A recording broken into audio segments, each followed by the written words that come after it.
Hello ಸ್ನೇಹಿತರೆ, welcome back to Malnad all in one YouTube channel. ನಮ್ಮ ಮಲೆನಾಡಿನಲ್ಲಿ ಅನೇಕ ಜನವಸತಿ ಪ್ರದೇಶಗಳು ಮಾಯವಾಗಿವೆ ಸ್ನೇಹಿತರೆ.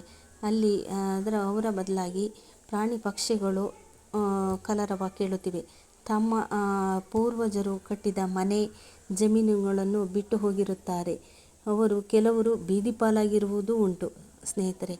ಇನ್ನು ಬಹು ಮುಖ್ಯವಾದದ್ದು ನಮ್ಮ ಸರ್ಕಾರಿ ಕನ್ನಡ ಮಾಧ್ಯಮ ಶಾಲೆಗಳು. ಇಲ್ಲಿ ಮೊದಲು 5-6 ಕಿಲೋಮೀಟ್ರಿಗೆ ಹೊಂದಿದ್ದ ಶಾಲೆ ಈಗ ಕಾಲಕ್ರಮೇಣ ಮಾಯವಾಗಿ 10 ಮತ್ತು 15 ಕಿಲೋಮೀಟ್ರ್ ದೂರಕ್ಕೆ ಒಂದರಂತೆ ಇಲ್ಲಿ ತಲೆ ಎತ್ತಿ ನಿಲ್ಲುತ್ತಿದೆ.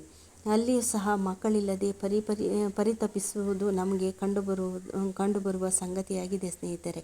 ಆದರೆ ಇಲ್ಲೊಂದು ಶಾಲೆಯ ವಿಶೇಷ ಏನಂದರೆ, ಶಾಲೆಯಲ್ಲಿ 35 ಮಕ್ಕಳು ಬರುತ್ತಿದ್ದರು. ಅದು ಕನ್ನಡ ಹಿರಿಯ ಪ್ರಾಥಮಿಕ ಪಾಠಶಾಲೆ.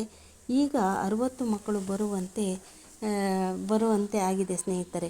ಇದು ಯಾರ ಸಹಕಾರ ಅಂದರೆ, ಊರಿನ ಪೋಷಕರು, ಗ್ರಾಮಸ್ಥರು, ಹಿರಿಯ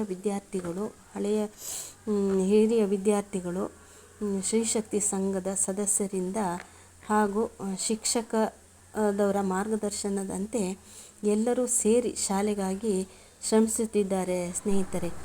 ಈ ಊರಿನ ಶ್ರೀಶಕ್ತಿ ಸಂಘದ ಸದಸ್ಯರು ನಮ್ಮ ಶಾಲೆ ನಮ್ಮ ಹೆಮ್ಮೆ, ಆದ್ದರಿಂದ ನಾವು ನಮ್ಮ ಶಾಲೆಯನ್ನು ಉಳಿಸ್ಕೊಳ್ಬೇಕು, ಇಲ್ಲಿ ಮಕ್ಕಳು ಹಾಡು ನಗು ಇದನ್ನು ನಾವು ಕೇಳಬೇಕು, ಆನಂದಿಸಬೇಕು ಅಂಥೇಳಿ ತಮ್ಮ ತಾಯಿಯಾದ ವಿದ್ಯಾ ಸರಸ್ವತಿಯನ್ನು ಪೂಜೆ ಮಾಡಿ ಶಾಲೆಗೆ ಮತ್ತು ಊರಿಗೆ ಒಳ್ಳೆಯದಾಗಲೆಂದು ತುಂಬ ಭಕ್ತಿಪೂರ್ವಕವಾಗಿ ಬೇಡಿ ದೇವಿಯನ್ನು ಆರಾಧಿಸುತ್ತಿದ್ದಾರೆ ಸ್ನೇಹಿತರೆ.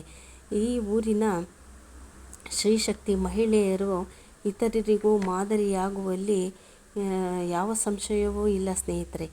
ಈ ವಿಡಿಯೋ ಇಷ್ಟು ಹೇಳುತ್ತಾ ನನ್ನ ವಿಡಿಯೋನು ಮುಗಿಸುತ್ತೇನೆ. ನಿಮಗೆ ಇಷ್ಟವಾದರೆ ನನ್ನ ವಿಡಿಯೋಕ್ಕೆ ಒಂದು ಲೈಕ್ ಮಾಡಿ, ಕಾಮೆಂಟ್ ಮಾಡಿ, ಸಬ್ಸ್ಕ್ರೈಬ್ ಮಾಡಿ ಸ್ನೇಹಿತರೆ.